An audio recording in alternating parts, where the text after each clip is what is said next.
until the Khaterah is done, and then they can get up. And they can stay quiet, inshallah, until the Khaterah is over. يروي الإمام البخاري في صحيحه عن أبي هريرة رضي الله عنه قال. The hadith tonight is a collection of Imam Bukhari, narrated to us by Abu Hurairah. It's also in the collection of Imam Abu Dawood and Tirmidhi and Nasa'i, narrated to us by Abu Hurairah and by a number of other Sahaba. And I'm going to quote to you the narration of Abu Hurairah, of Imam Bukhari, forgive me. And then I may quote like aspects or parts of the hadith that are in other collections just to help with the understanding of it. And I'm still within this is still within the theme of etiquettes of Salah. I have maybe a few more that I want to share with you, and then I'll move on to something different. And in this hadith, this is a very famous hadith. You've heard it before, so hopefully, inshallah, you'll be able to kind of follow along. قال أبو هريرة قال دخل رجل إلى المسجد والنبي صلى الله عليه وآله وسلم جالس مع أصحابه. The man entered the masjid when the Prophet عليه الصلاة والسلام was seated, surrounded by his companions, giving a dars or talking. فصلى ثم أتى النبي فسلم عليه. فرد النبي صلى الله عليه وسلم عليه السلام. So the man prayed, did his 2 rak'ah of Tahiyyat al-Masjid, then he came to the Prophet عليه السلام, gave salams and sat. For the Prophet عليه السلام responded to salam, said عليكم السلام. قال ثم قال ارجع فصلي فإنك لم تصلي. Go back and pray because you didn't really pray. قال فقام الرجل فعاد فصلى ثم عاد فكرر النبي صلى الله عليه وسلم قوله ثلاثا. And this happened 3 times. The man would go back, he'd pray, come back, sit down, give salams, he would respond عليه الصلاة والسلام عليكم السلام, go back, pray again. 3 times. قال فبعد الثالثة قال بأبي أنت وأمي يا رسول الله إني لا أحسن غيرها. يعني I love you يا رسول الله more than I love my parents. I don't know anything besides what I've done. فعلمني, teach me. فقال صلى الله عليه وسلم إذا قمت إلى الصلاة فكبر ثم اقرأ ما تيسر معك من القرآن. When you come to your prayer, do takbir and then recite what you have from the Quran. In another narration قال فقرأ بأم الكتاب, meaning read Surah Al-Fatiha. أم الكتاب, أم القرآن, الفاتحة. وما تيسر من القرآن, and then whatever you have from the Quran. فإن لم يكن معك فكبر وهلل. If you don't know Fatiha or Quran at all, then do Allahu Akbar ولله الحمد subhanallah. Just do tasbihat if you don't have anything else. قال ثم اركع حتى تطمئن راكعا. And then make ruku' until you find yourself in a state of calmness during ruku'. In another narration, قال اركع وامدد يديك وامسك ركبتيك ومكن لركوعك.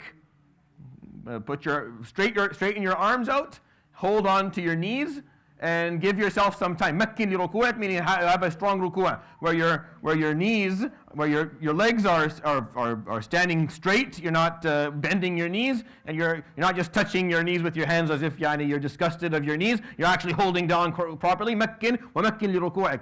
قال ثم ارفع حتى تعتدل قائما. And then stand up until you make sure you stand up straight.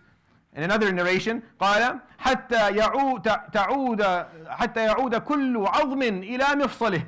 Until all of your bones fall back into their sockets again. You stand up until you feel that your whole body is back to normal when you stand up. قال ثم اسجد حتى تطمئن ساجدا. And then before you sujood and put calmness in your sujood. In another narration, قال فاثبت فإذا سجدت فاثبت وجهك ويديك على الأرض. Make sure that your hands and your face is properly positioned on the ground. وَمَكِّنْ لِمَفَاصِلِكَ عَلَى الْأَرْضِ. Make sure all of your joints are touching the ground appropriately. So I see people make sujood and their feet are up. I don't understand what that means, what they think they're doing. Like they make sujood and their feet are elevating. I think they're imagining that they're flying. Well, I don't know what they're doing. Like the feet have to be on the ground, and it should be on the ground with your toes are on the ground, not the way that you do in julus. So your feet are touching the ground, your knees are properly on the ground, your hand, your face, your nose is properly on the ground. ثم اجلس حتى تطمئن جالسا. And then sit until you find calmness in your seat.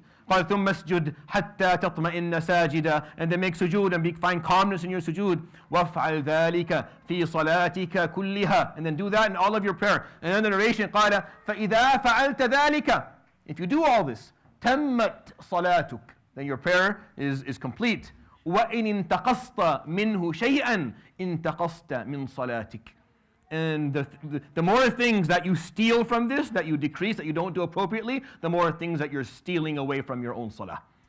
The less things, the more movements that you don't give the proper timing for, that you don't give some calmness, you don't say the words that you should, the more ajr. Like Salah has this humongous ajr that is not even quantifiable. And the less time you spend in Salah, like you know what I'm talking about? The marathon Salah where you're trying to break a world record, and try to get it in under 15 seconds, the 2 rak'ahs. No, when you do that, all of the ajr that was prepared for your Salah is basically drained out and nothing is left of it. Some people come Yawm al-Qiyamah, and this is a hadith that also in the collection of Imam Ahmad and Tirmidhi with an authentic chain, where the Salah, some people, their Salah will be folded up as clothing that is clean, and it will cover their awrah Yawm al-Qiyamah, and others, their Salah will be struffled up like a dirty piece of laundry, and in the hadith, قال ثم يرمى في وجهه, and then it's thrown in their faces, and they're told, take your Salah, we don't want it. Like whatever you did it for us, take it. Take this lousy Salah that you did, keep it with you.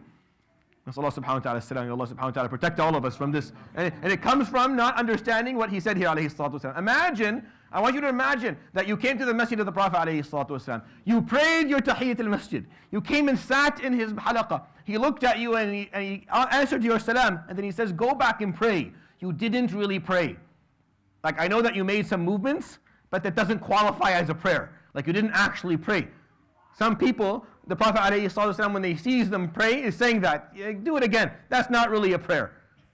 There's a lot of ajr for your salah. And the less time you spend and the less focus you have, the ajr is draining out and draining out and draining out until there's nothing left in the skeleton of that ajr.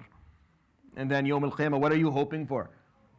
In order for you to be assessed for your kindness and for your jihad and your empathy and your hard work and your dedication and your birr al-walidain and all of the sadaqah that you gave, in order for you to be assessed for that, assessed for it, you have to have your salah. If your salah is not there, then he's not looking at the rest of the things, subhanahu wa ta'ala. You may say, but no, I have this great deed. Did you pray? No, then I don't care. I don't need it from you. Allah subhanahu wa ta'ala doesn't need our good deeds. He doesn't require them. He doesn't benefit from them. He's only going to give you ajr if you cared about your relationship with Allah. If you loved Allah and you were close to Allah subhanahu wa ta'ala, then He will give you ajr for all the good stuff that you did. But if you come Yawm al-Qiyamah and say, I did all these good things, but ya abdi, you never spoke to me. You never spoke to me. I used to 5 times a day prepare to speak to you, and you never spoke, you never cared, you never did it properly, you never gave it time, you never focused. It was never something that you cared about. I don't want you. I don't want your deeds. Keep them. Find someone else to give you the ajr for your deeds. Allah subhanahu wa ta'ala. And this is why the etiquettes of Salah are as important as learning the arkan and the sunan and the wajibat and the nawaqid. Like just like you learn fiqh about Salah, so you do it so legally it's acceptable. You have to learn the etiquettes so that spiritually it can be acceptable and it can be permissible and rewardable by Allah subhanahu wa ta'ala. And I want to share this hadith with you because it's an important hadith and has a lot of meanings for it. I hope you find that beneficial. Subhanallah bihamdika ashhadu an la ilaha illa anta astaghfiruka wa atubu ilayk. Wa sallallahu wa sallam wa barak ala nabiyyina Muhammad wa ala alihi wa sahbihi ajma'in. Jazakumullahu khair, barakallahu feekum.